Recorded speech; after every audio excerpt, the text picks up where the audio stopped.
The hum of the office was usually a lullaby, a symphony of keystrokes, the gentle hiss of the Nespresso machine in the executive lounge, the distant, muffled thud of Leonard's booming laugh as he schmoozed another potential client who probably had no idea the company's real profitability was less a secret and more a carefully guarded illusion. For Zack, the data analyst, it was the soundtrack to a life of quiet competence. He was the guy who made the numbers sing, who could untangle a Gordian knot of financial data faster than anyone else in the building. He was the engine under the hood, the silent, indispensable mechanism that kept the whole sleek, polished machine of Synergy Solutions Global running smoothly, profitably, and, most importantly, legally. But the lullaby was about to turn into a death knell. It started, as these things often do, with a feeling, a cold, prickling sensation that crawled up Zack's spine like a spider on a white linen shirt. It was 3:17 p.m. on a Tuesday, and he was knee-deep in the quarterly projections, a task he found almost meditative. The numbers, for the most part, were telling a story of consistent growth, of smart investments, of a team that, from the ground up, was doing damn good work. Except for one anomaly.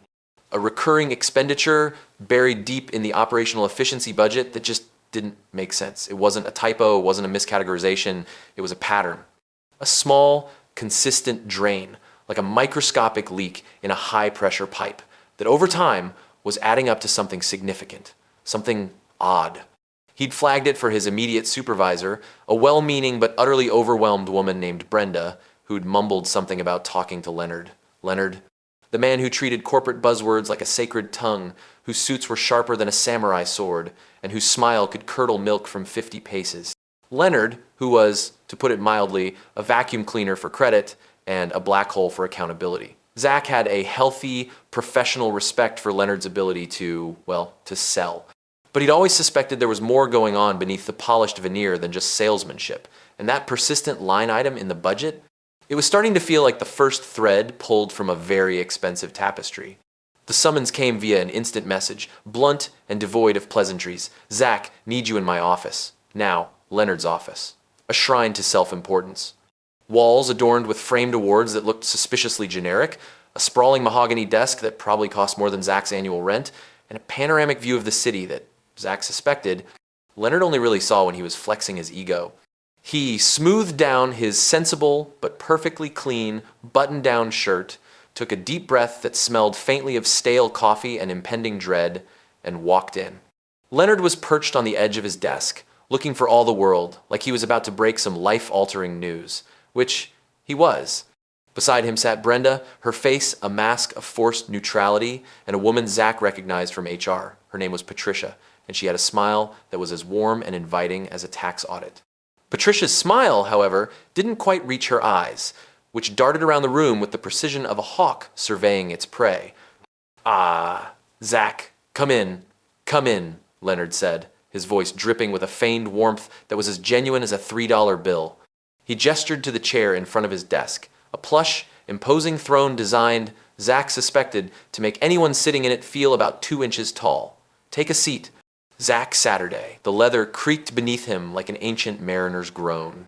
So, Leonard began clasping his hands together, a gesture that usually preceded a major pronouncement. We've been doing some strategic recalibration here at Synergy Global. As you know, the market is fluid, dynamic. We have to stay agile, adapt to the shifting landscapes. Zack nodded, his mind already sifting through the usual corporate euphemisms.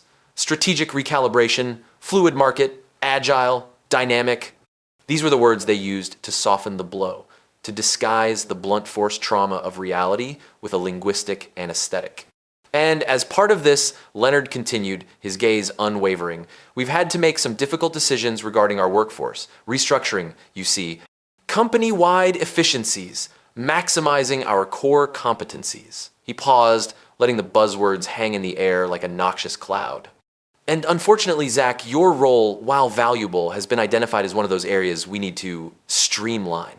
The words hit Zack with the force of a physical blow, yet he remained outwardly impassive. Streamline. Another one. It was like being told you were being decommissioned for efficiency. Brenda looked away, her eyes fixed on a point somewhere past Zack's left ear. Patricia from HR offered him a bland, sympathetic nod. You're being laid off, Zack, Leonard stated. the warmth completely drained from his voice, replaced by a cool, professional detachment. Effective immediately. Laid off.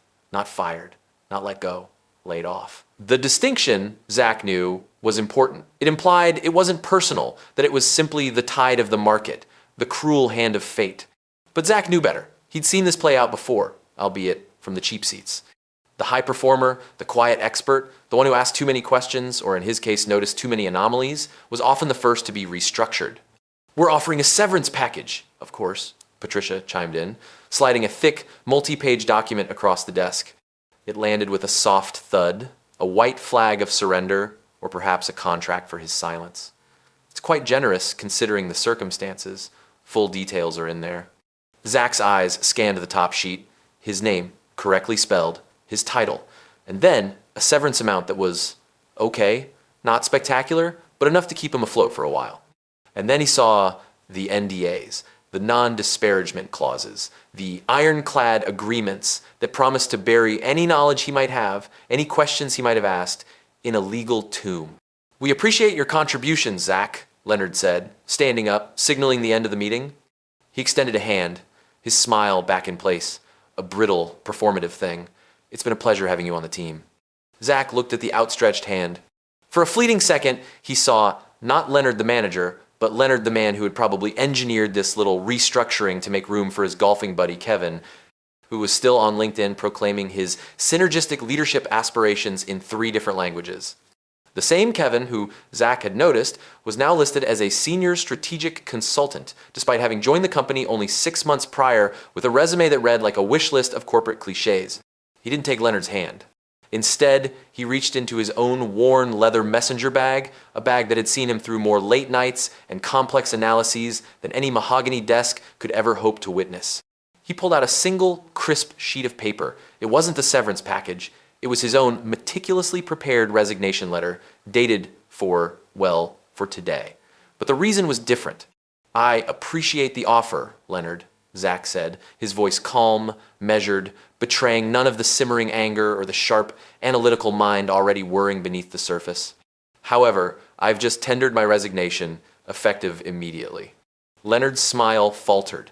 Brenda's head snapped up.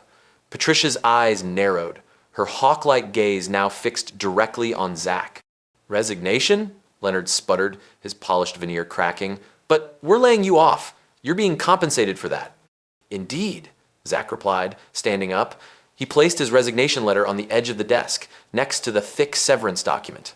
"However, I've recently come into possession of some rather significant financial data that suggests this restructuring might be a tad more complex than a simple efficiency initiative.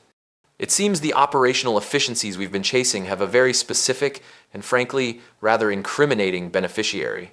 He let the implication hang heavy in the air. He saw it then, in Leonard's eyes, a flicker of panic, quickly masked by a surge of pure, unadulterated greed. Leonard thought he was dealing with a disgruntled employee looking for a bigger payout. He was about to learn he was dealing with a data analyst who saw patterns where others saw chaos. "I've also noted," Zack continued, his voice picking up a steely edge, "a rather peculiar series of transactions, all tracing back to certain executive accounts. Transactions that appear to correlate rather alarmingly with certain tax avoidance strategies that would make even the most ambitious tax attorney blush." He didn't wait for a response. He didn't need one. He saw the calculating gleam in Leonard's eyes, the quick, furtive exchange of glances between Leonard and Patricia. They were already trying to figure out how to spin this, how to contain the damage. But Zack wasn't just leaving, he was leaving with the blueprints. "I'll be sure to forward my resignation to HR directly," Zack said, picking up his messenger bag. "And perhaps you might want to review your own financial records thoroughly before the external auditors get their hands on them." He turned and walked out of the office, leaving behind the stunned silence, the palpable fear, and the lingering scent of hubris. The office lights, usually a dull, fluorescent hum, now seemed to mock him with their sterile brightness. He collected his personal belongings from his desk, a framed photo of his cat, a meticulously organized set of pens, and a small, nondescript USB drive. The drive, he knew, contained more than just spreadsheets. It contained the beginning of the end for men like Leonard. As he walked through the bullpen, a sea of oblivious faces absorbed in their own digital worlds, he felt a strange sense of calm. Not defeat, not sadness. It was the calm of the meticulous craftsman who, upon realizing their work has been undervalued, decides to take their tools and build something new, something far more valuable, somewhere else. They wanted to streamline him out? Fine. They just didn't realize they were streamlining the very access that held their precarious empire together. He had the numbers.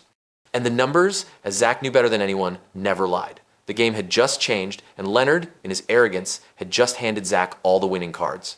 He didn't just have financial records, he had proof. And proof, when wielded correctly, was a far more potent weapon than any buzzword. The setup was complete. The ambush had been sprung. And Zack, walking out into the bright, indifferent afternoon sun, was already working on the counterplay. The sleek, sterile environment of Zack's temporary home office felt miles away from the polished veneer of Synergy Solutions Global. He hadn't gone home. Instead, he'd rented a small, nondescript apartment on the other side of the city, a place where no one knew his name and the only network he had to worry about was his own secured Wi-Fi. The severance package, the thick document of corporate silence, lay unopened on his desk, a stark reminder of the betrayal. But Zack wasn't interested in the payout, not in the way Leonard imagined. He was interested in justice. His messenger bag, usually filled with work-related documents and a well-worn Kindle, now contained the true arsenal of his counteroffensive: a high-capacity encrypted hard drive, a collection of burner phones, and a meticulously organized digital archive. The anomalies he'd spotted in the quarterly projections weren't just oddities, they were the breadcrumbs leading to a much larger, much darker picture. He began by methodically cataloging every email, every financial transaction log, every server access record he could access from his personal backup. He wasn't just looking for proof of tax fraud, he was mapping the entire operation, identifying every shell company, every offshore account, every fabricated invoice. He worked with a quiet intensity, the kind that can only be forged by injustice and fueled by unwavering logic. His apartment became a command center. Post-it notes adorned the walls, mapping out connections between obscure holding companies and the executive leadership. Spreadsheets, far more complex than anything he'd compiled for Synergy, tracked the flow of money, tracing the laundered funds through a labyrinth of shell corporations designed to appear legitimate on the surface. He cross-referenced expense reports with travel logs, identifying inflated figures and phantom services.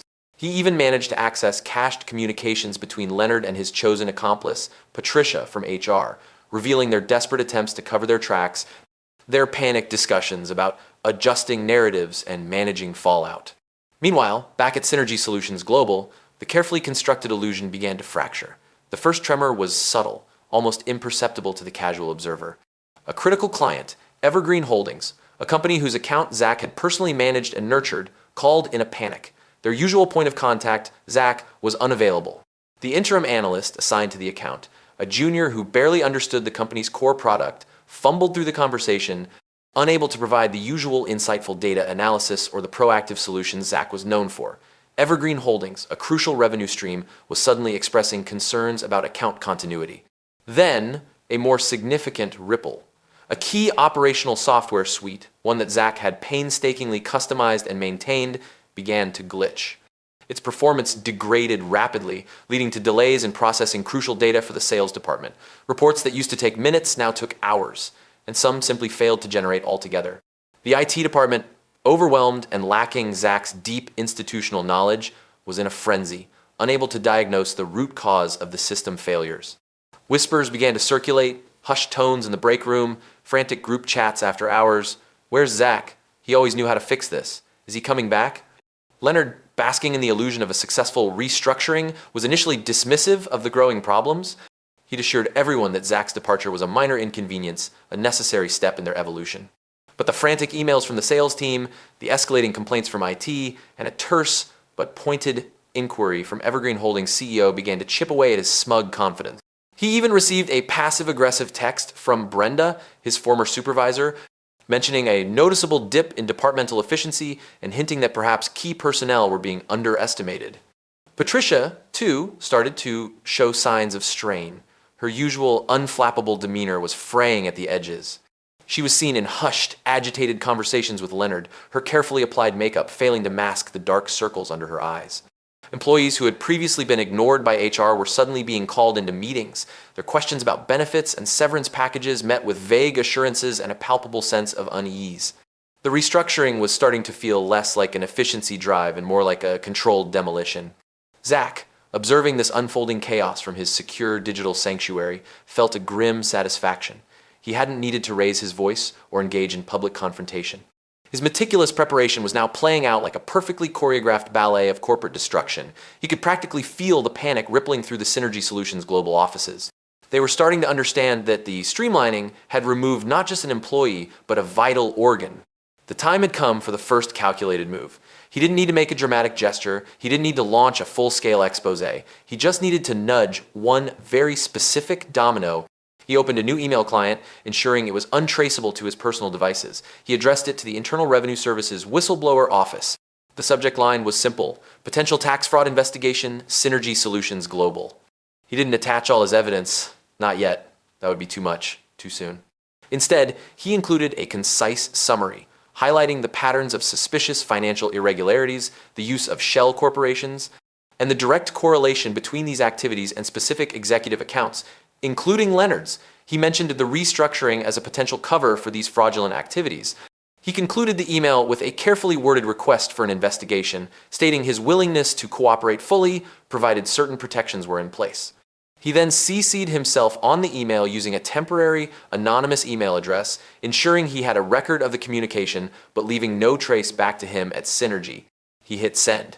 The email vanished into the ether, a digital seed planted in fertile ground. He knew the IRS was thorough, and once they started digging, they wouldn't stop. He leaned back in his chair, a slow, deliberate smile spreading across his face. The silence in his apartment was a stark contrast to the rising cacophony he imagined was engulfing Synergy Solutions Global. They thought they had silenced him, buried him in bureaucracy. They were about to learn that some voices, armed with irrefutable data and a well-honed intellect, could echo far louder than any corporate pronouncement. The trap was set. The company, caught in the tightening noose of their own deception, had no idea the true extent of the leverage Zack now held. They were in trouble, and they knew it, but the full horror of their predicament was yet to dawn. The days that followed were a masterclass in escalating corporate dread. The IRS's initial inquiry, a deceptively polite request for clarification, landed on Leonard's desk like a thunderclap. It wasn't a full-blown investigation yet, but it was the first official crack in the dam. Leonard, his face a mask of barely contained panic, immediately summoned Patricia. Their hushed conversations, once filled with smug confidence, now crackled with accusations and desperate strategizing. Meanwhile, the systems at Synergy Solutions Global continued to buckle. The operational software, still suffering from its inexplicable performance issues, led to missed deadlines and frustrated clients. Evergreen Holdings, now convinced the company was spiraling out of control, issued an ultimatum: immediate and satisfactory resolution to their account issues, or they would be seeking a new partner. The sales team, once a well-oiled machine fueled by Zack's data, was now floundering, their projections wildly inaccurate, their pitches falling flat. Then came the real blow. The IRS, having received an initial, highly evasive response from Synergy's legal department, escalated. They didn't send another email. They sent a formal notice of intent to investigate, accompanied by a subpoena for specific financial records. This wasn't a polite inquiry anymore. It was a declaration of war on their fraudulent practices. The subpoena, a document that looked impossibly official and terrifyingly final, landed on the CEO's desk, bypassing Leonard entirely. The CEO, a man usually content to delegate and smile, was reportedly seen pacing his office, his face ashen. The restructuring was no longer a strategic advantage. It was the very reason they were under scrutiny. It was at this point, with the walls closing in and the scent of imminent prosecution in the air, that the desperate call came. Zack's burner phone, tucked away in a discreet pocket of his messenger bag, vibrated with an unknown number. He answered, his voice calm and steady, betraying none of the intense satisfaction churning within him. "Synergy Solutions Global," a strained voice declared, laced with an unfamiliar tremor. It was not Leonard, nor Patricia, but someone far higher up the food chain, the company's general counsel, a man Zack had only encountered during onboarding and a brief, forgettable legal seminar. We believe there's been a misunderstanding. Regarding your departure," Zack listened, letting the man ramble, his carefully rehearsed script unraveling under the pressure. He heard the desperation, the thinly veiled panic. The GC then stumbled through an offer, a vague promise of revisiting your severance and potential backdated compensation, all wrapped in a plea for his cooperation in clarifying some financial discrepancies that had arisen. This was it, the moment he'd meticulously planned for. "Mr. Thompson," Zack began, his voice measured, cutting through the GC's fumbling. "I appreciate your call.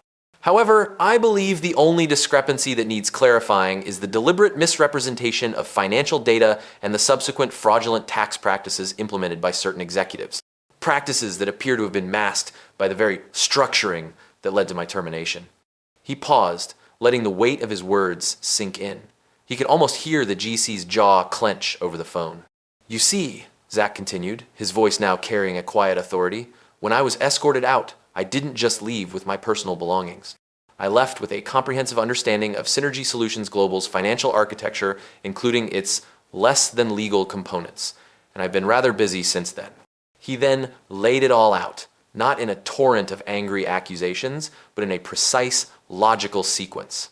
He described the shell companies, the inflated invoices, the phantom expenses, and crucially, the direct link to Leonard and, by extension, the executive team who sanctioned his action.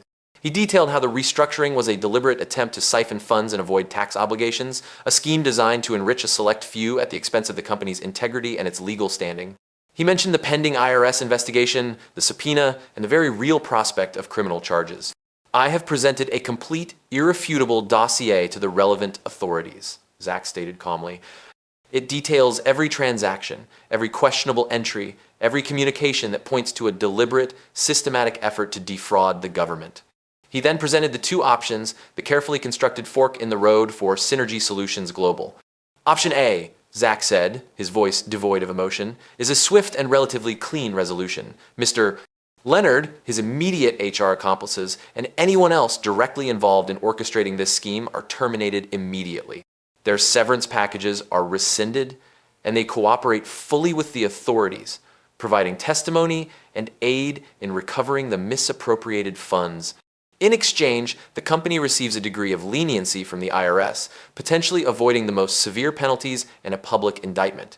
And for my own part, considering the wrongful termination and the subsequent intellectual property and operational knowledge I possess, a generous consulting contract, full immunity, and a bonus reflecting my years of loyal service and the damages incurred. This allows the company to survive, albeit scarred, and allows me to move forward without further entanglement." He paused, allowing the GC to absorb the gravity of his words. "Option B," Zack continued, his tone darkening, "is the alternative. If you choose to ignore this, to attempt to stonewash this, or to challenge me legally, then the full weight of the evidence I possess will be released. This means a full-blown criminal investigation, likely leading to indictments for multiple executives, a cascade of lawsuits from clients and shareholders, and the potential collapse of Synergy Solutions Global under the burden of fines and reputational damage. This would not only end your careers, but potentially lead to the dissolution of the company." The silence on the other end of the line was heavy, punctuated only by the ragged breathing of the GC. He could hear the frantic whispers of other executives in the background, the distant clang of their carefully constructed world crumbling around them. They had underestimated Zack, dismissed him as a data analyst, a cog in their machine. Now, that cog was about to bring the entire machine to a screeching halt. After what felt like an eternity, the GC spoke, his voice barely a whisper. We need time to consider." "You have 48 hours, Zack replied, his voice firm. "After that, the dossier is submitted in its entirety to the public domain, and the IRS investigation proceeds without further negotiation." The 48 hours were a period of intense, silent turmoil within Synergy Solutions Global. Zack, meanwhile, remained in his apartment, watching the digital breadcrumbs he'd laid out lead to their inevitable conclusion. He received discreet messages from former colleagues, hushed whispers about the chaos and panic within the executive suites. Leonard was reportedly unreachable, his office barricaded, his calls going unanswered. Patricia was seen weeping openly in the executive restroom. On the final hour of the deadline, Zack received another call. This time, it was the CEO himself, his voice devoid of any executive polish, replaced by a raw, desperate plea. He chose option A. Within a week, the news rippled through the corporate world. Leonard and his cronies were unceremoniously fired, their exits swift and silent. A carefully worded press release spoke of personnel changes and ethical standard violations. The IRS, armed with Zack's detailed report and the cooperation of the former executives, began its formal investigation, but with a significantly softened approach, thanks to the company's swift action and Zack's immunity agreement. Zack, no longer an anonymous analyst, was now a consultant, a highly sought-after consultant with a substantial retainer from Synergy Solutions Global, a hefty bonus, and the quiet satisfaction of knowing he had dismantled a corrupt empire with nothing more than logic and truth. He didn't return to the office. He had no desire to. His consulting contract allowed him to work remotely on his own terms. He found himself advising companies on ethical financial practices, on building robust compliance systems, and on the critical importance of valuing every member of the team, no matter how invisible they might seem. He often thought of Leonard, the man who had tried to discard him. He imagined him facing legal repercussions, stripped of his titles and his ill-gotten gains. It wasn't a moment of petty triumph, but a quiet affirmation that competence, integrity, and meticulous attention to detail would always, eventually, prevail over arrogance and deceit. His personal life, too, began to flourish. With his financial security assured and his reputation as a sharp, ethical professional cemented, he had the freedom to pursue his passions. He started a blog, sharing insights on corporate ethics and data integrity, subtly weaving in lessons learned from his own experience. He even adopted another cat, a scruffy ginger stray named Sherlock, who seemed to appreciate his quiet, analytical nature. The story of Zack and Synergy Solutions Global became a quiet legend in certain circles, a testament to the power of the overlooked, the quiet competence that can dismantle empires from the inside out. It served as a stark reminder to those who would betray trust and exploit systems that justice, like data, could be meticulously uncovered, analyzed, and delivered with devastating precision.